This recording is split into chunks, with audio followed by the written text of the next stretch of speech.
Vous avez intitulé ça un presque roman. J'ai envie de vous dire que c'est même réducteur. Pourquoi presque roman? Alors on sait que vous êtes, il y a une fusion, hein, vous êtes habité par vos personnages. Il y a en particulier cette femme étrange. Hein, ceux qui lisent ce livre comprendront pourquoi cet affrontement inéluctable en fait finalement entre vous, le personnage.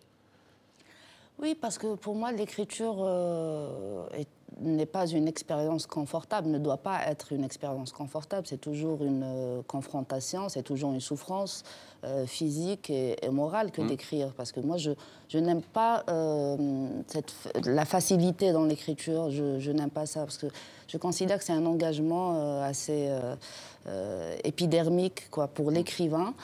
Et c'est une prise de risque aussi.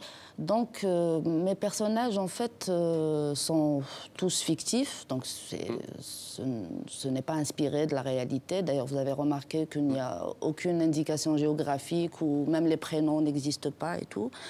Et pour répondre à votre question, j'aime bien cet échange entre l'auteur et ses personnages. Ça veut dire que rien n'est tracé d'avance et que l'auteur peut être transformé par ses personnages. Ce n'est pas un potier ou un marionnettiste qui contrôle tout. En fait, lui aussi, il prend un risque. Lui aussi, il risque Au fil du livre, finalement, de se découvrir. De se découvrir et de changer totalement, parce qu'il n'y a pas une trame préétablie, quoi. Alors, la nuit dégueulait sa verte semence et on savait que le dehors fleurissait comme un OGM en mal de croissance, que les surnuméraires excités cherchaient toujours la chute de l'univers, que la vie traînait sous des airs de polska désaccordés et que la mort prenait ses vacances dans des pays surplombant le sang. Voilà donc pour donner envie de lire ce livre, Virgules en trompe de Sarah Haïdar, édition Apic.